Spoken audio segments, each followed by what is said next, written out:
talk my shit. I got on dick, and she turned around and hit. And I done learned a lot of shit. I had her burn up her brain. I deserve her face. I deserve her. I deserve her. I'm like, how we do your motherfucking speaker? I can't do the Tito. I don't rock the Tito. What's up, guys? This your boy, Mr. I240. I'm back with another episode today. Man, I ain't gonna front. I wasn't gonna record another episode, but I actually wanted to kind of get this episode out the way anyway, because I thought I had an episode for 51, but I didn't. So on the next episode of 51, we're gonna be talking about some current update stuff that's going on in the business. So instead, because I would have talked about some old stuff, but I was like, well, their slide is open. The slide is open. So we're gonna talk about, the WrestleMania, AEW, and I think whatever that's on there. Y'all will see it today, tonight, or whatever, whenever I preview the episode. The genre is called Run It. So basically, you know what I'm saying? So that's all I gotta say. Most importantly, if y'all ain't checked out the last two episodes, Shock Value and what's the other one? The Generation episode. Them two are bangers. They're going crazy right now. I'm thankful for y'all, and most important, I'm thankful for the man above, Lord Jesus Christ. If it was for him, none of this be going on. I feel like I'm doing something right with my life, something that I'm passionate about and I love to do. And I love y'all, you know what I'm saying? So I love the interactions, I love the disagreements and all this stuff. As long as I ain't nothing dramatic like the first dude I dealt with like a while ago. Fair game, you know what I'm saying? As long as it ain't cocaine crazy to the point where we argue with each other, we can disagree to whatever degree, or whatever. So today, it's kind of like a little chill, like episode. I ain't did one in so long because the past few episodes I feel like I've done been kind of tense, serious, and historic moments. But I feel like today is just a chill episode, and so basically today's episode is about Monday Nitro classic matches. So basically, some of the greatest matches that I seen. I forgot what the column was I saw, and I had kind of remembered the moments. I was like, okay, yeah, that was a good match. That was pretty good, and here and there. All right. So the first match is, of course, the infamous Owen Hart tribute match from Chris Benoit and his brother, Bret the Hitman Hart. Now, a lot of you young fans don't know, Bret Hart had a brother named Owen Hart, who had recently passed away. Well, I don't say recently, but he passed away in 1999 on live TV from a stunt going wrong. If the old school fans, if you know, you know. So it was a sad day, not only for the family of Bret Hart, but it was also sad for the family and the business and stuff like that, because it was a tragic story and a lot of controversy behind it. And it was, and Owen Hart was a young, pure talent. I think they said he was on his way out of. Well, he had thoughts about doing the business anymore anyway, so he was probably mentally on his way out anyway because he got tired of it. And for that to end in a tragedy, especially from a stunt that he didn't want to do at all, it's just devastating to see. And he was a young, talented young man who won King of the Ring tournaments, tag team championships, feuded with his brother, was in the Hart Foundation, you know what I'm saying? And I know that was hard for not only for his brothers and sisters, but for his parents to bury their child before them.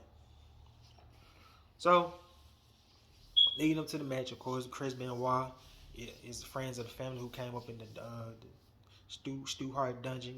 They did all their training, choreography, and stuff like that. And Bret Hart wanted to give a nice tribute to his brother in the classic match. That was amazing. Back and forth, submission specialist, technician, one nothing too fancy, nothing too glorious. It was just two best friends competing against each other. This was in the midst of WCW didn't know how to book Bret. And I think Chris Benoit was starting to get that push, that shine that he deserved.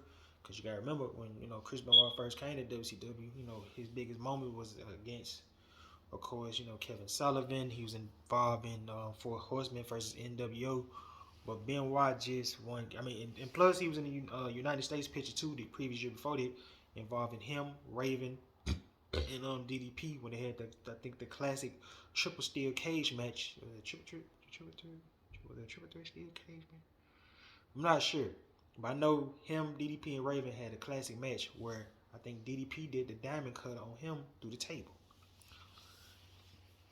So Benoit was starting to get that buzz, and it was just a sad moment. And it was very quiet. I don't even remember hardly Tony Schiavone or Bobby Heenan commentating.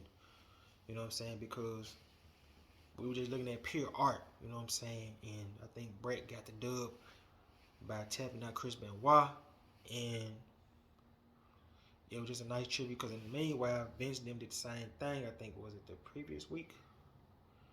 Yeah, I know Brett took out for a minute, and then they had that match in Kansas City. I know in the meanwhile, before then, everybody poured their heart out on the WWF episode from Triple H, China. Stone Cold did his own job. He came out to the ring. You know their situation. I don't believe Steve Austin hated Owen Hart. I just believe Steve Austin just wanted the apology from Owen Hart for dropping him on his head. And that was nice of Steve Austin, give that final toast and stuff like that. Because over the edge, I'm pretty sure that was hard for guys to continue the pay-per-view after that. But somebody made that call. I'm just gonna say my main man. This guy, man, you cold, boy. You cold, boy. Your heart is cold, boy. Woo! Like, you gonna continue the show, man? Look, Brett just died in the ring. You see what I'm saying? Jerry the King Lawler. I think JR even said, like, I wanted the interviews or something like that. I think Jerry the King said that he knew Owen was gone. Like, if Owen Hart would have survived that, man, I'd been bust out crying. Look, man, I believe Owen Hart probably would have gave up the wrestling business and just praised it like the God, you know what I'm saying? But you got a devastating fall like that, and then your co-workers got to wrestle by the blood in the ring, and to continue to go on. That's tough. So I continue. I think who went after that? Was it Val Venis? I think Val Venis and Jeff Jarrett went after that. And yeah, that's another close friend here. Him and Jeff Jarrett, they became tag team champions. Very underrated tag team. I wish they would have stayed together even longer. And they was doing their thing, you know what I'm saying? Owen Hart was the submission specialist. Jeff Jarrett was too, but he was the cocky brash of the two, outspoken, and the leader of the team. And who else did a tribute to Owen Hart? I think was it Big Show? I think Big Show was still there. He was there. I think Undertaker didn't say much. It was just a sad moment in history. That was one of the most saddest things in professional wrestling, and for everybody to come together, that was a beautiful thing. And you gotta understand too, like, true enough, everybody's competition in the wrestling business. You got this dude don't like that dude, but this dude and that dude. But I realized when one of the comrades go down, that's when everybody come together. You know what I'm saying? Because at the end of the day, yes, you have beef and stuff like that, but you don't want nothing to happen to nobody, man. You know what I'm saying? Just like I could be cracking jokes on Vince. I don't be wanting nothing to happen on Vince. I just think that Vince did some bad stuff to people, but I don't be like, oh man, I hope he die. You know what I'm saying? And and Owen Hart, from I'm saying, he did a lot of pranks. He was funny, laughing, cracking jokes. You hear me? And it was just a devastating situation. You know what I'm saying? Both sides, you know what I'm saying, collaborate, put the differences to the side for Owen Hart. You had The Rock beating Val Venis in 3 minutes with a broke arm. And of course, like I said, you had the classic match between Bret Hart and Owen Hart. They did that from the bottom of their heart because they both really missed him. And that was his brother, and that was Benoit's friend. And they both came together from Montreal or Calgary or whatever. And it was just a beautiful thing and beautiful art to see. A lot of back and forth pace, and it was just a sad situation. And, there you go. Alright. The next match I want to talk about is the Free 99 match. Now I can turn up a little bit. Goldberg versus Hulk Hogan. Now, a match like this supposed to be on pay-per-view. Think about this. You got the young rookie Goldberg dominating everybody. I can't name all the opponents, but I'm gonna name some. Like, probably 5, probably 10. He dominated, of course, Hugh Morris. Okay, Hugh Morris. Van Hammer, of course. Raven. Scott Hall. Scott Hall did the night of. I'm sorry, Scott Hall night of. I named Raven. Who was the Goldberg Wash? He beat Regal, of course.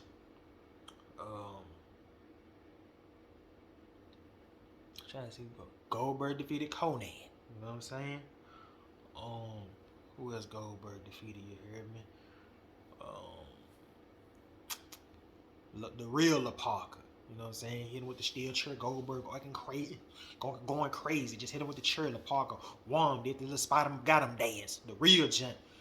Hit Goldberg with the chair. Goldberg woke up, turned up. Wham! Dropped him.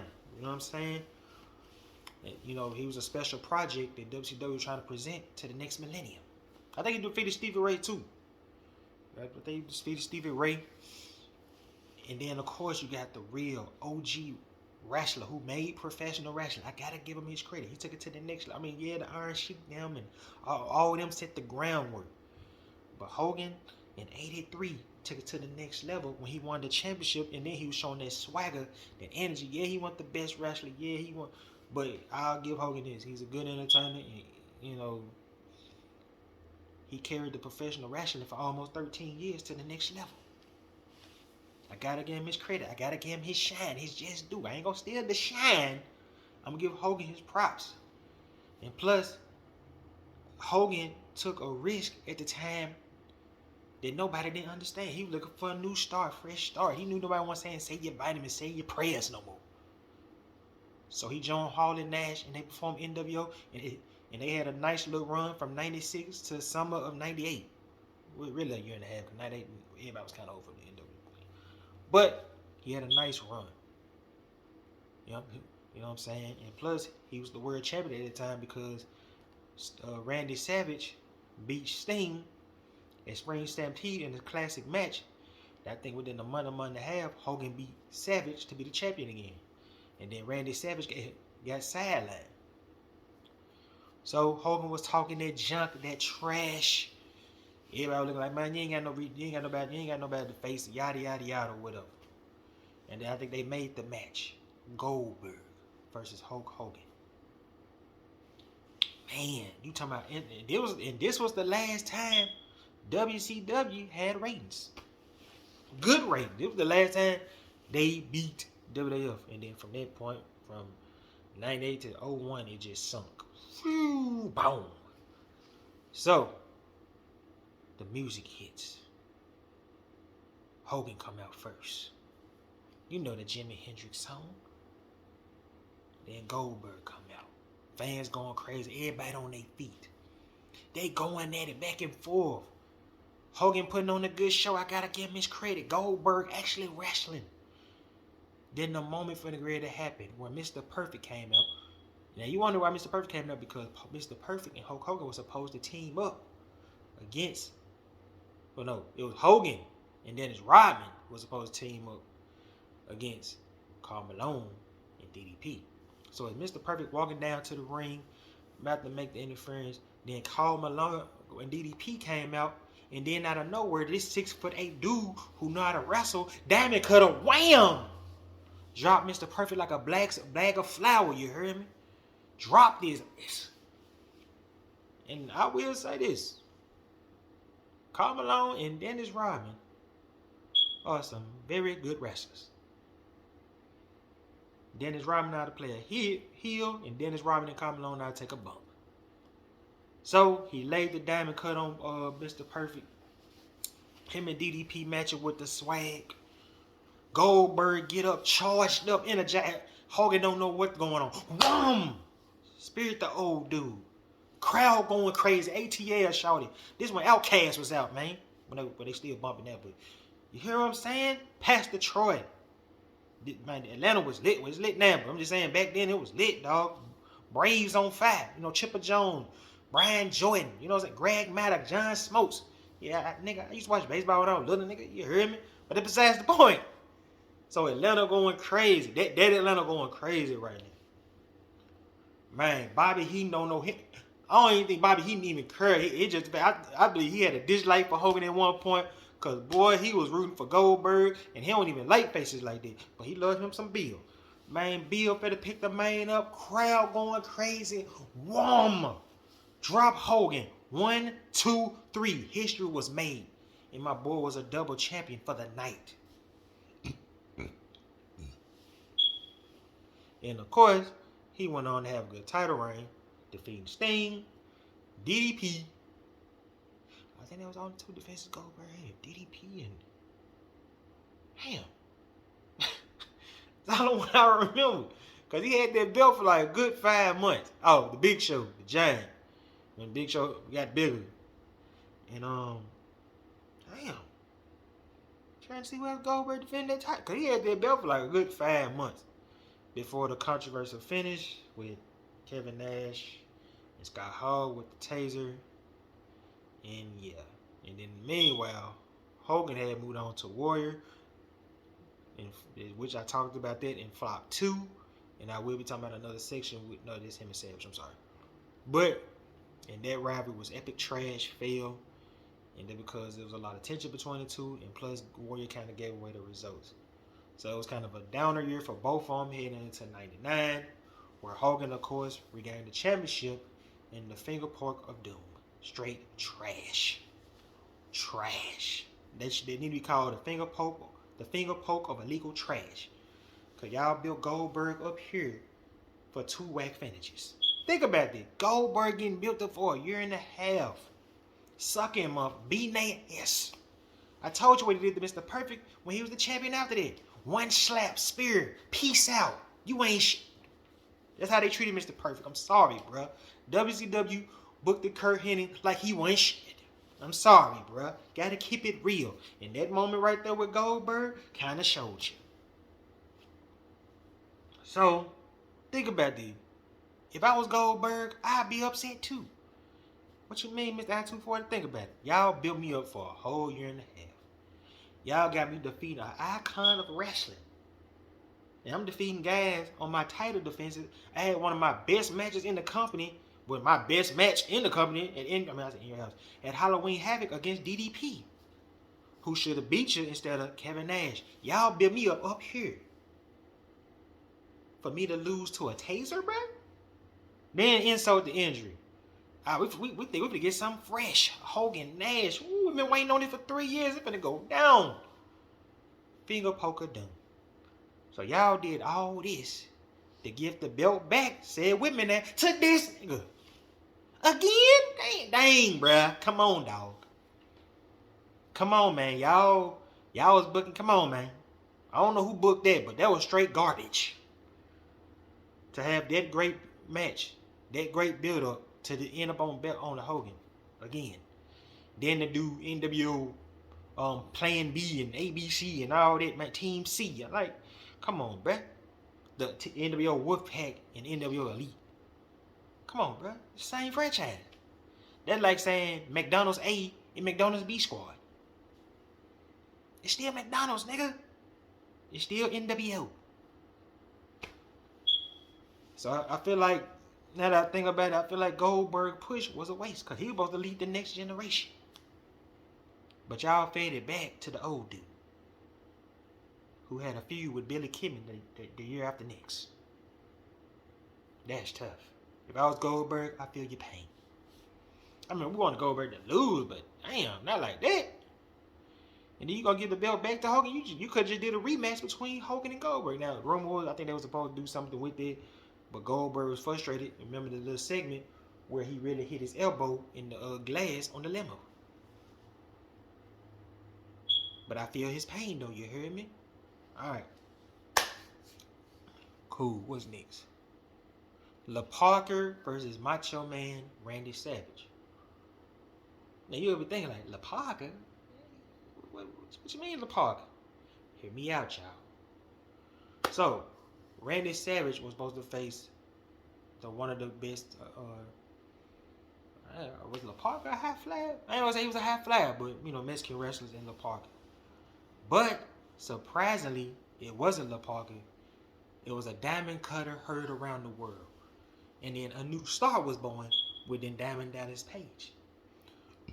Because you gotta remember, a few years ago, Diamond Dallas Page didn't decide to become a wrestler until he's 32.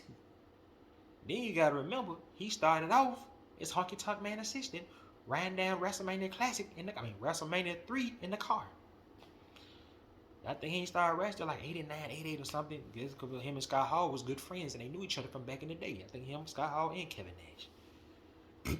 And I think DDP started getting his buzz on. He started wrestling in like 95, 96. And Randy Savage started paying attention. And the Diamond Cutter in the world, heard around the world. And plus, it was good for their match heading to the Instant Classic at Spring Stampede in 97. And there was a lot of heat between them. And there was a lot of heat on the feud. I ain't saying they, I'm not feud, but on the feud. But that feud was so hot, it felt so real, especially Macho Man. Macho Man was turned up, man. He was beating everybody up. He didn't care, man. My boy didn't care no more. He every time he listened to Hogan, Bischoff, nobody. My boy, only thing my boy knew was go. And he wasn't even on that crack rock. He was just turned up. So, I think Randy Savage went to Arn Anderson and said, hey, I want to take the Diamond Cutter. Because Arn Anderson was aged at the point. I think he had injured his spine at that point. So he told DDP, hey, man, he want to take the Diamond Cutter. And DDP couldn't believe it. But that's how good my boy is. He want to give people that shine. You think Hogan would have took the Diamond Cutter to get somebody else that shine? Hell no. But Savage seen the vision. Savage knew he was getting up. Both of them kind of the same age, but Savage been kind of getting that buzz and shine for a long time. And Savage wanted to pass the torch to somebody. So, they going back and forth, street fight all over the arena. Then the moment happened. Counter. Wham! 1, 2, 3. Even after the match, Randy Savage acted like he was going to hit DDP's wife and smack her. But in the meanwhile, Savage really got hurt because he had a cast on his neck the next night. And DDP was bruised up. And he called out Savage. The gang came out. But then he had backup. The mysterious one. My main man. The Crow. Sting. Then the feud was so lit, they had 3 events in between. So they had the Johnny Slamboree, where Scott Hall interfered, and it was tied 1-1. Then I think they finally had to see the feud finale at Halloween Havoc, where Diamond Dallas Page got him. I feel like Savage versus Page was really the best feud of 97. You would think I would have said, man, the best feud was Bret Hart, Shawn Michaels. No, it wasn't. It was too personal. He was calling Shawn a homo, and Shawn was saying he's smashing Sonny. It wasn't about wrestling. So that's why I said if I had to choose what was the feud, the best feud of 97, easy. DDP, Randy Savage. Easy. I'm pretty sure if you look at the numbers, you got to remember, Nitro was beating these folks. I told you, man. In the episode y'all watching probably right now on 49, why, Sabre getting naked, DDP and Macho Man beat him in the ratings. Why y'all watching Val Venis get his ding chopped off? Sting segment doing this thing, you hear me? So, and that's a vital reason why that feud was really kicking his butt. Kicking Vince them butt. Alright. Then of course, you got Goldberg versus Raven. So of course, like I said in the previous segment with Goldberg versus Hogan, this before he got to Hogan, Goldberg was running roughshod to the division. And you gotta remember they had signed Raven, and Raven run in WCW was pretty good. So it came to a point I feel like they wanted to put some championship gold on Goldberg. And I think Raven was dodging the smoke. But I think one of the fans pushed Raven back from the barricade. And then they had a decent good match. I just wish they would have had a longer rivalry though. Cause I feel like Raven and Goldberg had real good chemistry. For some reason, I don't know how Goldberg and Raven clicked. Because, a lot of folks don't give Raven his credit. Raven got one of the smartest minds in the business. Real talk. I gotta give Raven his credit, man. Raven been around the block from WWF as a manager, from ECW being the main guy, going to TNA, became the main guy, going to ROH, being the main guy, even had the classic feud with CM Punk. What y'all want me to do, bruh? So for him to put Goldberg over to an extent, I feel like Raven should have been in the world title picture from that point on. This is why I can't wait to do the Faces of WCW episode. I can't wait till I get to the episode. It's going to be about probably 14 more episodes, but I'm building it up. letting it build up because that man there should have been the world title picture. Like I said, WCW had players who could carry the torch. Benoit, Raven. They tried to get Benoit his shine, but it was too late. You see what I'm saying? So, with that, there was a historic match for Goldberg, big win, and he had a nice United States title run. Since so what. Then, of course, Sting and DDP. Both of them matches was good. I think the one was Sting was the champion, and DDP tried to go for the diamond cutter, and Sting hit the block, and Wom dropped him 1, 2, 3. Then, of course, when DDP won the belt in '99, they had the match. I think DDP won that one. You know, we was all happy when DDP won the belt in the Fatal 4-Way against Sting. Was it Savage in that? Sting? Somebody in that jungle when DDP won the belt. But, like I said, this was going to be a light episode, and I just wanted to record this and, you know, give y'all some love, you know what I'm saying? Appreciate it for the page. But, hey, I love y'all. I appreciate y'all. Shoot, I'm probably this the shortest episode we had in a minute, guys. So, hey, I love y'all, and I appreciate y'all. I'm out. Peace.